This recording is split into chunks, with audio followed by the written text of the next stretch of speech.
সুন্দরগড় জঙ্গলে টোনা তার স্ত্রী টুনি এবং তার একমাত্র ছানা টুনটুনকে নিয়ে বাস করত। টোনা সামান্য কলা ব্যবসায়ী ছিল। সে কলা বিক্রি করে যা টাকা পেত তা দিয়ে কোনো রকমে তাদের সংসার চালাতো। কি গো, তোমার কি হয়েছে? এভাবে মন খারাপ করে বসে আছো যে? আজ তাহলে ভালো বেচা কেনা হয়নি? সব কলাই বিক্রি হয়েছে, কিন্তু তুমি তো জানো আমি শহরের ব্যবসায়ীদের কাছ থেকে কলা কিনে এনে বিক্রি করি, আর এতে অনেক খরচ হয়ে যায়। সেই হিসেবে কলা বিক্রি করে তেমন লাভ হচ্ছে না গো। যদি নিজের জমিতে কলা চাষ করে বিক্রি করতে হতো তাহলে ভালোই লাভ হতো। হ্যাঁ গো, তুমি ঠিকই বলেছ। নিজের জমিতে কলা চাষ করে বিক্রি করলে তাহলে আর শহরে যেতে হতো না, আর খরচও কম পড়তো। শোনো, বলছি কি, আমাদের বাড়ির পাশে যে ছোট্ট জমিটা পড়ে আছে, তুমি বরং ওখানেই কলা চাষ করো। কি বলছো টুনি? কলা চাষ করব? তাহলে তো অনেক টাকার প্রয়োজন। এত টাকা কোথায় পাবো টুনি? হ্যাঁ গো, বলছি কোনো চিন্তা করো না, আমার কাছে জমানো কিছু টাকা আছে। তুমি না হয় তাই দিয়ে কিছু কলা গাছের চারা কিনে এনো আর চারাগুলো জমিতে রোপণ করো, কেমন? টোনা আর টুনি যখন এসব কথা বলছিল তখন সেখানে তাদের মেয়ে টুনটুন চলে আসে। বাবা, ও বাবা, তুমি কলা চাষ করবে? কি মজা, কি মজা, আমি কলা খাবো। আরে আমার টুনটুন মাঝে, হ্যাঁ মা, অবশ্যই খাবি, তুই তো আমার লক্ষ্মী মা। বাবা, ও বাবা, তুমি আমাকে একটা নতুন জামা কিনে দেবে বাবা? আচ্ছা মা, কিনে দেব। এবার তুমি স্কুলে যাও, এবার কিন্তু প্রথম হতে হবে, তবেই কিন্তু জামা কিনে দিব। আচ্ছা বাবা, ঠিক আছে, এখন তাহলে আমি স্কুলে যাই। এভাবেই তাদের তিনজনের দিন কাটছিল। এরপর টোনা তার স্ত্রীর কথা মতো তাদের জমানো টাকা আর কিছু টাকা লোন নিয়ে তার জমিতে কলার গাছ রোপণ করে আর দিনরাত পরিশ্রম করে কলা গাছের যত্ন নিতে থাকে। আর এভাবেই বেশ কিছুদিন কেটে যায় আর কলা গাছগুলো বড় হয়ে যায় আর কলা গাছগুলোতে কলা ধরে। দেখেছো গো টুনি, কলার ফলন কত ভালো হয়েছে। আমাদের আর কোনো চিন্তা থাকবে না, আমাদের অভাবও থাকবে না, আমরা অনেক ভালো থাকবো গো। হ্যাঁ গো, ঠিকই বলেছ, এবার আমরা অনেক ভালো থাকবো। আর যেসব গাছের কলা পেকেছে তা নিয়ে বাজারে চলে যাও। এরপর টোনা পাকা কলাগুলো নিয়ে বাজারে চলে যায় আর খুব তাড়াতাড়ি সব কলা বিক্রি হয়ে যায়। দেখেছো গো, আজ আমি কত টাকা পেয়েছি। আজ নিজের জমিতে চাষ করেছি বিধায় এত টাকা লাভ করতে পেরেছি। টুনি, আমার খুব খিদে পেয়েছে গো, চলো আমায় খেতে দিবে। আচ্ছা, তুমি ঘরে চলো, তোমায় আমি খেতে দিচ্ছি। এরপর তারা খেতে বসে আর এভাবেই তাদের ভালো দিন কাটছিল। একদিন হঠাৎই ওই বনে অনেক ঝড় বৃষ্টি হয় আর বনের অনেক ক্ষতি হয়। ঝড় বৃষ্টি কমে যাওয়ার পর টোনা যখন তাদের জমিতে যায় সেখানে গিয়ে টোনা হতাশ হয়ে যায়, কেননা তার জমির সব কলা গাছ ভেঙে পড়েছিল। হায় উপরওয়ালা, আমার একই সর্বনাশ হয়ে গেল, সব কলা গাছগুলো তো ভেঙে গেছে আর এসব কলা গাছের কলাগুলো তো নষ্ট হয়ে গেছে। হে উপরওয়ালা, এখন আমি কি করব আর কিভাবেই বা সংসার চালাবো? আর বাসায় গিয়েই বা কি বলবো? আমার কি হয়ে গেল আর আমার এত কষ্ট সব বিফলে গেল। এসব বলে টোনা কাঁদতে কাঁদতে তার বাসায় চলে যায় আর টুনিকে সব কথা খুলে বলে। এসব ঘটনায় টোনার সংসারে অনেক অভাব দেখা দেয়। ও মা, আমার অনেক খিদে পেয়েছে মা, অনেক খিদে পেয়েছে, আমাকে কিছু খেতে দাও না গো। খিদেতে যে পেটটা খুব ব্যথা করছে, কিছু খাবার খেতে দাও না মা। মারে, ঘরে যে কোনো খাবার নেই আর তোর বাবার তো কোনো রোজগারও নেই, কি করে তোকে খাবার দেই মা? কি গো, তুমি কি দেখছো আমাদের ছানাটা খাবারের জন্য কিভাবে কাঁদছে? কি করব বলো টুনি, আমি তো কিছুই ভেবে পাচ্ছি না গো। এ কথা বলে টোনা মন খারাপ করে সেখান থেকে চলে যায় আর যেতে যেতেই মনের অজান্তে অন্য একটা জঙ্গলে চলে আসে। কি ব্যাপার, এটা আমি কোথায় চলে এলাম?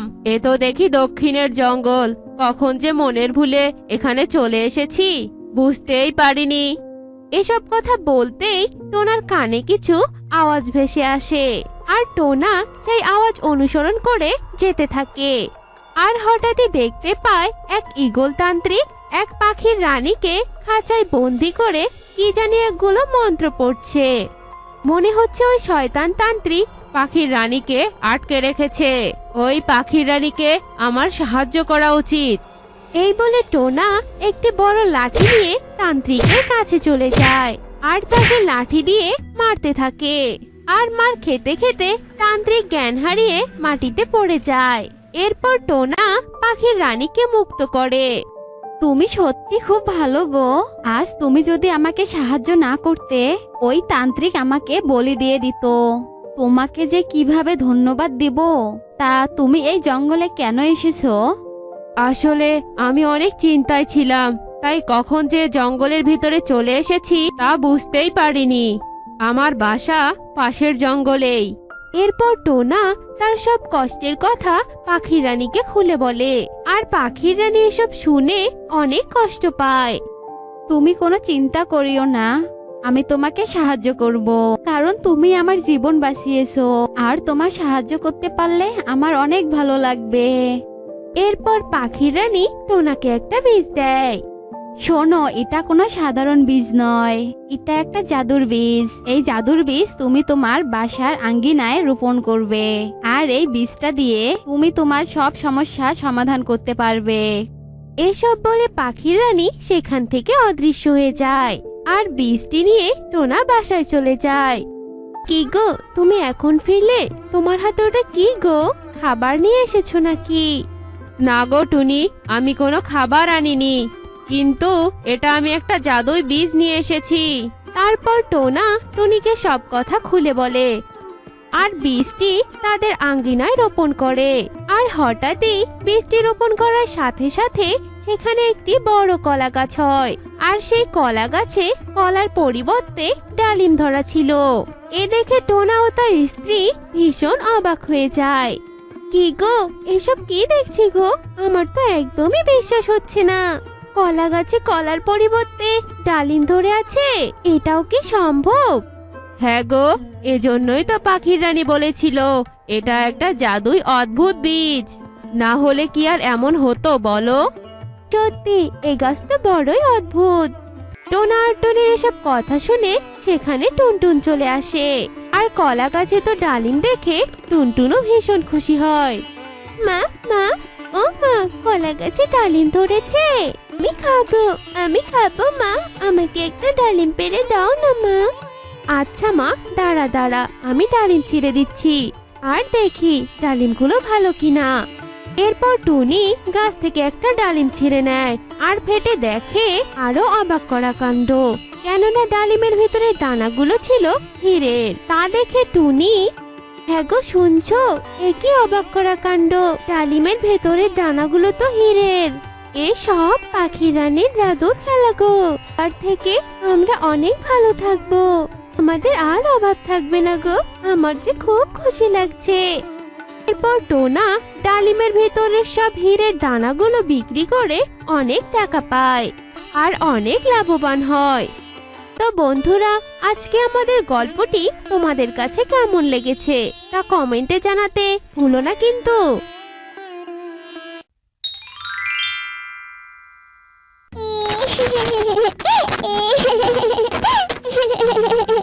কিরে মা, তুই এভাবে কান্না করতে করতে ঘরে ঢুকলি কেন? কি হয়েছে আমার সোনা মায়ের, বল তো। তুমি জানো না আমি কেন কাঁদছি? সবাই আমার সাথে খুব খারাপ ব্যবহার করে, আমার সাথে কেউ একটু ভালো ব্যবহার করে না। কি হয়েছে সেটা বলবি তো? খেলার মাঠে কেউ কি তোকে কিছু বলেছে? হ্যাঁ, শোনো শোনো তবে, খেলার মাঠে কি হয়েছে? কিরে খুব পাগল শালু, তোরা বুঝি খেলছিস? তোরা আমায় খেলায় নিবি না? আমিও তোদের সাথে খেলবো রে। কিরে, তোরা আমাকে দেখে এভাবে কেন হাসছিস বলতো? আমি কি এমন বলেছি যার জন্য তোরা আমায় দেখে এভাবে হাসছিস? শোন টুন টুন শোন, তুই কি আর আমাদের সাথে খেলতে পারবি নাকি বলতো? খেলতে হলে তো দৌড়াতে হয়, বুঝলি?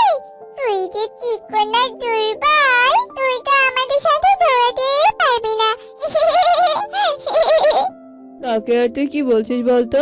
ও যে খুব দুর্বল, একটু ধরতে গেলেই ধপাস করে পড়ে যাবে। তখন আবার ওর মাকে গিয়ে বলবে আমরা ওকে মেরে মাটিতে ফেলে দিয়েছি। তুই আমার সাথে কেন এমনটা করিস বলতো? আমি মাকে কেন নালিশ করব? আর তাছাড়া আমি দুর্বল বলে আমি খেলতে পারবো না, এটা কে বলেছে? তুই আমাকে খেলায় নিয়ে না। টন টন টন শোন, এইসব খেলা একদম তোর জন্য নয়, তাই তুই আমাকে একদম বিরক্ত করবি না, বুঝেছিস? আমাদেরকে তো চুপচাপ খেলতে দে, তোকে তো আমাদের একদম ভালো লাগছে না। তুমি তো সবই শুনলে মা। জানো মা, জানো ওরা এইসব কথা বলে আমাকে খেলার মাঠ থেকে তাড়িয়ে দিয়েছে। আমারও যে খুব খেলতে ইচ্ছে হয় মা, আমি কেন এত দুর্বল? আমার তো খুব কষ্ট হচ্ছে মা। কষ্ট পাস না রে মা, কষ্ট পাস না। তোকে যে আমি ঠিকভাবে খাওয়াতেই পারি না। যদি আমি ঠিকভাবে তোকে খাওয়াতে পারতাম তাহলে তুইও সবল হতি রে মা। তুই আর কখনো খেলতে চাস না মা। আমাকে সবাই আলাদা করে দিল মা। আমাকে সবাই আলাদা করে দিল। এভাবে টুনটুন ওর মায়ের সামনে দাঁড়িয়ে কান্না করতে থাকে। আসলে টুনটুন ছিল ভীষণ দুর্বল। টুনটুন দৌড়াতে গেলে ও পড়ে যেত, তার জন্য সবাই ওকে নিয়ে হাসি ঠাট্টা করত। এমনকি টুনটুন সবার সাথে খেলতে গেলে সেখানেও তার সহপাঠীরা তাকে নিয়ে হাসাহাসি করত। এতে করে টুনটুন ভীষণ কষ্ট পেত। মা টুনটুন, আমি নদীর পাড়ে পানি আনতে যাচ্ছি মা, তুইও চল। আচ্ছা আচ্ছা ঠিক আছে, চলো চলো মা। মা, ও মা, আমি যে আর হাঁটতে পারছি না মা। আমার যে বড্ড কষ্ট হচ্ছে। আমার শরীরটা কেমন দুর্বল লাগছে। তুই আমার হাত ধরে চল মা। হে সৃষ্টিকর্তা, তুমি আমাকে এতটাই গরিব করে পাঠিয়েছো যে আমি ঠিক মতো আমার মেয়েটাকে 3 বেলা খেতেও দিতে পারি না। মেয়েটা যে আমার পুষ্টিহীনতায় ভুগছে। ও যখন পেটে ছিল তখনও যে আমি ওকে কোনো পুষ্টিকর খাবার খাওয়াতে পারিনি, আর এখনো পারি না। টুনি আর টুনটুন যখন রাস্তা দিয়ে হাঁটছিল, এমন সময় টুনটুন একটা গাছের শিকড়ের সাথে হোঁচট খেয়ে ধপাস করে মাটিতে পড়ে যায়। এমন সময় কাকুলি কাক সেসব দেখে ফেলে। কিরে টুনি, তুই কি ঠিক মতো তোর মেয়েটাকে খাওয়াস না নাকি বলতো? তোর মেয়েটা তো ঠিক মতো হাঁটতেও পারে না। এমন দুর্বল ছাড়া আমি কোথাও দেখিনি। টুনটুনি, তোর মেয়েটাকে একটু ভালো মন্দ খাওয়াস। কাকুলি দিদি, তুমি এভাবে হেসে হেসে কেন কথা বলছো বলো তো? আমি তো এতে করে হেসে হেসে কথা বলার কিছু দেখছি না। আর শোনো, আমার সামর্থ্য হলে আমি নিশ্চয়ই খাওয়াবো। কথার বাহার দেখলে আমি বাঁচি না। এসব কথা বলে কাকুলি কাক সেখান থেকে চলে যায়। এভাবে দিন কাটতে থাকে। একদিন টুনটুন রাস্তা দিয়ে হাঁটছিল আর কাঁদছিল। সবাই আমাকে অপমান করে, আমি চিকন দুর্বল বলে আমাকে কেউ ভালোবাসে না। থাকবোই না, আমি আর এই জঙ্গলেই থাকবো না। আমি অনেক দূরে চলে যাব, এখান থেকে অনেক দূরে চলে যাব।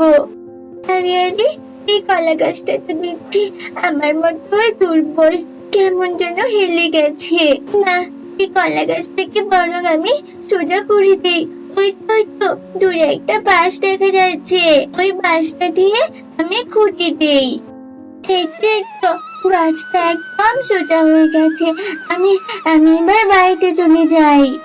দাঁড়াও, তুমি কোথায় যাচ্ছ? আমাকে তুমি সাহায্য করলে আর উপহার নেবে না বুঝি? আমি যে তোমার সম্পর্কে সবটা জানি। কে কলা গাছ, তুমি কথা বলতে পারো? হ্যাঁ পারি, কারণ আমি যে একটা জাদুর কলা গাছ। শোনো, তুমি আমার গাছটি খেয়ে নাও, এতে তোমার সব সমস্যার সমাধান হয়ে যাবে। কিন্তু সাবধান, এই 3 কলার ব্যাপারে তুমি তোমার মা ছাড়া অন্য কাউকে কিচ্ছু বলতে পারবে না। আচ্ছা ঠিক আছে কলা গাছ, তাহলে তাই হবে। এরপর টুনটুন এক গাছের 3 কলা খেয়ে নেয়। তারপর সে কলা খেয়ে বাড়ির দিকে রওনা দেয়। আরে, আমার তো এখন একদম ক্লান্ত লাগছে না, আমার তো এখন খুব সুস্থ লাগছে। আরে পচা নারকেলটা এখানে কে রেখেছে? যাই, আমি গিয়ে নারকেলটা ফেলে দেই। এরপর টুনটুন যেই না নারকেলটি ঢিল দেয়, তখনই নারকেলটি অনেক দূরে গিয়ে পড়ে। এতে করে টুনটুনও ভীষণ অবাক হয়ে যায়। আরে আরে, আমার এত শক্তি কি করে হলো? আমি তো ভীষণ দুর্বল ছিলাম। যে যাই হোক বাবা, আমি বাড়ি যাই। এ কি রে মা, তুই এত স্বাস্থ্যবান কি করে হলি? জানি না মা, ওই 3টি কলা খেয়ে আমার একদম দুর্বল লাগছে না। 3 কলা? কোন 3টি কলা মা? এক গাছে 3 কলা গো, এক গাছে 3 কলা। বলছি সবটা।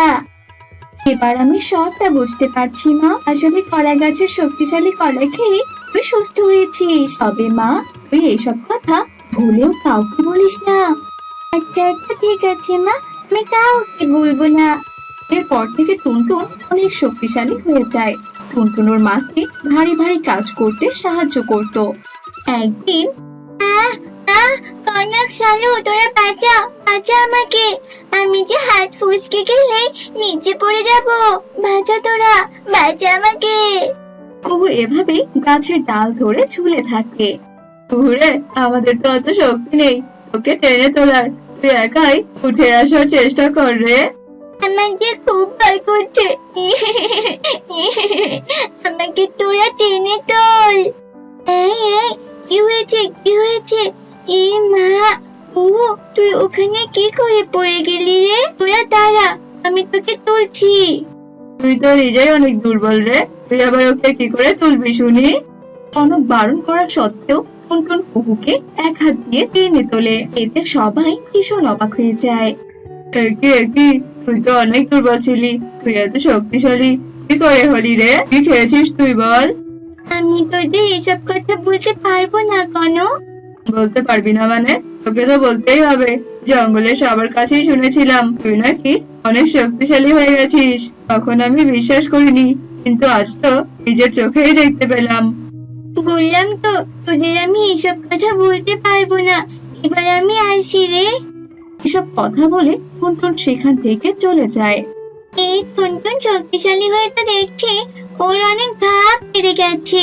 ওর পেট থেকে আমি সত্যি কথা বের করেই ছাড়বো। চল সবাই মিলে একটা বুদ্ধি বের করি। একটি বুড়িমা, তুমি এই ভারী ব্যাগপত্র নিয়ে যাচ্ছ কোথায়? এই তো রে মা, মেয়ের বাড়িতে যাচ্ছি, কিন্তু ব্যাগের যা ওজন, আমি তো হাঁটতেই পারছি না। আচ্ছা তুলুন বুড়িমা, তুলুন, আমি আপনাকে এগিয়ে দিচ্ছি। এরে টুনটুন, আমরা তো তোকে খুঁজছিলাম। চল, আজ আমরা সবাই একসাথে খেলবো, অনেক মজা হবে। ওর এমন কথা শুনে টুনটুন ভীষণ খুশি হয়ে যায় আর ওদের সাথে খেলতে চলে যায়। এমন সময় ওরা না খেলে টুনটুনকে সবাই ধরে আর একটা বড় গর্তে ফেলার চেষ্টা করে। কিন্তু টুনটুনের অনেক শক্তি থাকাতে টুনটুন বাদে বাকি সবাই নিচের গর্তে পড়ে যায়। টুনটুন, আমাদের তুই বাঁচা। আমরা যে অনেক ভুল করেছি, আমরা আর কখনো তোর ক্ষতি করতে চাইবো না। বাঁচা রে, বাঁচা আমাদের। হ্যাঁ টুনটুন, আমাদের তুই বাঁচা। আমরা আর কখনো জানতে চাইবো না যে তুই এত শক্তিশালী কি করে হলি। আমাদের বাঁচা তুই। এরপর টুনটুন ওদের ক্ষমা করে দেয় আর গর্তে নেমে ওদেরকে এক এক করে তুলে নিয়ে আসে।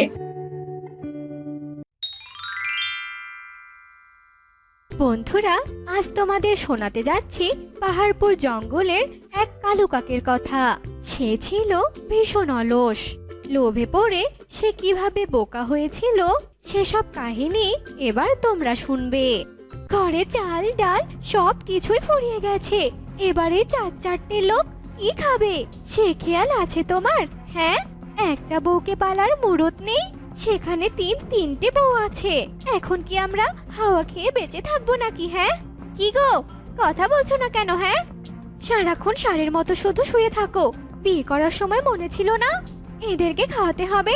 কথা বলছো না কেন? মুখ সামলে কথা বল বড় বউ। আর একটা উল্টোপাল্টা কথা যদি শুনেছি না, তাহলে তোকে মেরে এখানেই পুঁতে দেব, এই আমি বলে দিলাম। বড় বউ তো ঠিক কথাই বলেছে। এভাবে ঘরে পড়ে না থেকে একটু কাজ কামও তো করতে পারো, তবে আমাদের পেটে দুমুঠো খাবার যাবে। আচ্ছা, তুমি কি চাচ্ছ বলো তো? আমরা না খেয়ে মরি? আমাদের তো মনে হয় তুমি আমাদের না খাইয়ে মেরে ফেলার পরিকল্পনা করছো, যাতে করে আরো 3টে বিয়ে করতে পারো। তোদের তিনজনের মুখে খুব বুলি ফুটেছে তাই না? আজ তোদের মেরে এখানেই পুঁতে দেব আমি। এ কথা বলে কালু এক পাশ থেকে 3 বউকেই একটা লাঠি দিয়ে মারতে শুরু করে। ও মা গো, মরে গেলাম গো, মরে গেলাম। ডর লাগে কালু, আর মেরো না। এবং তো আমাদের হাড়গোড়গুলো সব ভেঙে যাবে। মেরো না আমাদের, আর মেরো না। বল, আরো এমন কথা কেউ বলবি? বল। কেন বলবো না? তুমি তো একটা অপদার্থ। বউদের কোনো চাহিদা মেটাতে পারো না তুমি। কাপুরুষের মতো শুধু মেটাতেই পারো। মারো, আরো মারো। মারতে মারতে আমাদের মেরেই ফেলো। খোদার জ্বালায় দিনে দিনে মরার থেকে তোমার হাতে মার খেয়ে মরা অনেক ভালো। এসব আর সহ্য হয় না আমার, আর ভালো লাগে না। মুন্নির কথা শুনে কালু মার থামিয়ে বাড়ি থেকে চলে যায়। এদিকে 3 বউ কাঁদতে থাকে। বড় বউ টুনি বলে, মেজো সেজো শোন তোরা, আমরা 3 জন আর এই ফালতু লোকের ঘর করব না। চল আমরা বাড়ি থেকে বেরিয়ে যাই, অন্য কোথাও গিয়ে কর্ম করে খাবো। আমরা অনেক ভালো থাকবো, অন্তত এরকম খারাপ স্বামীর হাত থেকে বাঁচতে পারবো। সকাল বিকাল কথা আর মার খাওয়া থেকে বেঁচে যাব। এখানে থাকবো না, চল আমরা চলে যাই। হ্যাঁ হ্যাঁ দিদি, চলো তাই করি। এ কথা বলে 3 সতীন মিলে বাড়ি থেকে বেরিয়ে যায় আর তারা উড়তে থাকে। কিন্তু কোথায় যাবে তারা? কোনো পথ খুঁজে পায় না। হঠাৎ তাদের চোখে পড়ে কে যেন ব্যথায় যন্ত্রণায় কাতরাচ্ছে। তারা 3 জনেই নিচে নেমে আসে। এনার পাখায় তো অনেক আঘাত লেগেছে। মুন্নি, মিনু, ওখান থেকে কিছু ঔষধি পাতা এনে এনার পাখায় লাগিয়ে দে। জলদি কর তোরা, এনার অনেক কষ্ট হচ্ছে। টুনির কথা শুনে মুন্নি আর কাকলি ঔষধি পাতা বেটে তান্ত্রিকের পাখায় লাগিয়ে দেয়। পাতার প্রলেপ লাগাতেই তান্ত্রিক অনেকটা আরাম অনুভব করে। তোরা 3 জন অনেক ভালো। আজ তোরা 3 জন যদি আমাকে সাহায্য না করতি, তাহলে আমি হয়তো ব্যথায় কাতরাতে কাতরাতে এখানেই মারা যেতাম। কিন্তু তোদের শরীরে এত ক্ষত কেন? এমন নির্মম ভাবে কে মেরেছে তোদের? এরপর 3 জন মিলে সব কথা তান্ত্রিককে খুলে বলে। সব শুনে তান্ত্রিক বলে, এই নে 3 ধরনের ফল। এই 3 ফল খেলে তোরা 3 জনই 3 রকমের শক্তির অধিকারী হয়ে যাবি। নে, এখন এই ফলগুলো খেয়ে নে, তারপর বাড়ি ফিরে যা। আপনাকে অনেক ধন্যবাদ বাবা। এই বলে 3 বউ মিলে 3 ফল খেয়ে নেয় আর বাড়িতে ফিরে যায়। এইদিকে রাতও নেমে আসে। কালু বাড়িতে ফেরার আগেই তারা 3 বউ মিলে ঘুমিয়ে পড়ে। এরপর সকাল হয়ে যায়। ওরা 3 বউ ঘুম থেকে উঠে মুখ দিয়ে 3 রকমের জিনিস বের করে। বড় বউ টুনি হিরে, মেজ বউ কাকলি সোনা, আর সেজ বউ মুন্নির মুখ দিয়ে রূপোর কয়েন বের করে। এ দেখে কালু তো খুশিতে আত্মহারা হয়ে যায়। তোমরা 3 জনে এত বড় ক্ষমতার অধিকারিনী, সেটা আগে কেন বলনি? দাও দাও, এগুলো আমি এক্ষুনি বাজারে নিয়ে গিয়ে বিক্রি করে দেব। আমার যে কি আনন্দটাই না হচ্ছে, কিভাবে বোঝাবো তোমাদের? আনন্দ এখন তোমার হবেই। তোমার মতো লোভী তো আমরা আর দুটো দেখিনি। যাও যাও, তাড়াতাড়ি এই সোনা হিরে আর রূপোর কয়েনগুলো গিলে এসো। কাকলির এসব কথা আজ যেন কালুর কান অব্দি যায় না। তার চোখ শুধু সোনা, রূপো আর হীরের কয়েনের ওপর। এভাবে 3 বউ প্রতিদিন মুখ দিয়ে 3টি করে কয়েন দিতে থাকে। সেগুলো বিক্রি করে কালু ধীরে ধীরে বড়লোক হয়ে যায়। কিন্তু এতে সে একদমই সন্তুষ্ট ছিল না। মেজ বউ, বড় বউ, সেজ বউ, তোরা রোজ 3টে করে কয়েন দিলে কি হবে? হ্যাঁ, এভাবে তো বড়লোক হতে হতে আমার জীবনটাই শেষ হয়ে যাবে। আজ থেকে সারা দিন তোরা কয়েন দিবি, মনে থাকবে? কয়েনটা কি মগের মুল্লুক নাকি? হ্যাঁ, যখনই তুমি চাইবে আর তোমার কাছে এসে হাজির হবে। এভাবে সারাদিন কয়েন দেওয়া অসম্ভব, বুঝতে পেরেছো? বেশি লোভ কিন্তু একদম ভালো নয়। যতটুকু পাচ্ছ ততটুকু নিয়েই সন্তুষ্ট থাকো, বুঝেছো? তোরা তো দেখছি ভালোই মুখের ওপর কথা বলতে শিখে গেছিস। যা বলছি তাই কর, বেশি কথা বলিস না যেন। এ বলে কালু বাইরে চলে যায়। এরপর বেশ কিছুদিন কেটে যায়। এরপর কালু বাড়িতে ফিরে আসে আর কয়েন দেখতে না পেয়ে ভীষণ রেগে যায়। তোদের এত বড় সাহস, তোরা আমার কথা অমান্য করেছিস। দাঁড়া, আমার কথা অমান্য করার ফল তোদের দেখাচ্ছি। এ কথা বলে একটা লাঠি নিয়ে কালু তিনজনকেই মারতে শুরু করে। বল, আমার কথা আরো অমান্য করবি নাকি? আমাকে সারা দিন কয়েন দিবি কিনা বল। আমার একটার বেশি কয়েন দেওয়ার ক্ষমতা নেই। আমি জানি তোরা মিথ্যে কথা বলছিস। তোরা তিনজন বুদ্ধি করেছিস তাই না, যে আমাকে বেশি বেশি সোনা রূপা আর হীরার কয়েন দিবি না। তোরা কি ভেবেছিস হ্যাঁ, যে আমি তোদের চালাকি বুঝবো না? তোরা স্বীকার কর বলছি, যে আমাকে আরো বেশি বেশি কয়েন দিবি। তোমাকে আর কত বলতে হবে যে আমরা একটার বেশি কয়েন দিতে পারি না? তান্ত্রিক বাবা আমাদের সেই ক্ষমতা দেননি। তাহলে এক্ষুনি যা তোদের তান্ত্রিক বাবার কাছে আর সারাদিন কয়েন দেওয়ার ক্ষমতা নিয়ে আয়। হে উপরওয়ালা, এই অত্যাচারী স্বামীর হাত থেকে আমাদের তুলে নাও উপরওয়ালা। আমাদের মৃত্যু দাও তুমি, এত কষ্ট আর আমাদের সহ্য হচ্ছে না। এরপর কালু তিনজনকে ছেড়ে দেয় আর নিজের ঘরে গিয়ে একা একাই ভাবতে থাকে। এরা নিশ্চয় তিনজন আমার কথা একদম শুনবে না। এরা যেহেতু একটা করে কয়েন দিচ্ছে, তাহলে তো এদের পেটেও অনেক কয়েন আছে। আমি বরং আজ রাতে এদের পেট কেটে কয়েনগুলো বের করব।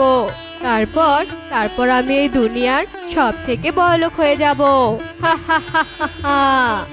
কালু এসব ভাবছিল আর রাত হওয়ার জন্য অপেক্ষা করছিল। এদিকে দিন গড়িয়ে রাত হয়ে যায়। এদিকে তিন সতীনে ঘুমিয়ে পড়ে আর কালু একটা ধারালো ছুরি নিয়ে প্রথমে টুনির পেট কাটে। আর সে দেখে টুনির পুরো পেট ফাঁকা, একটা হিরেও সে পায় না।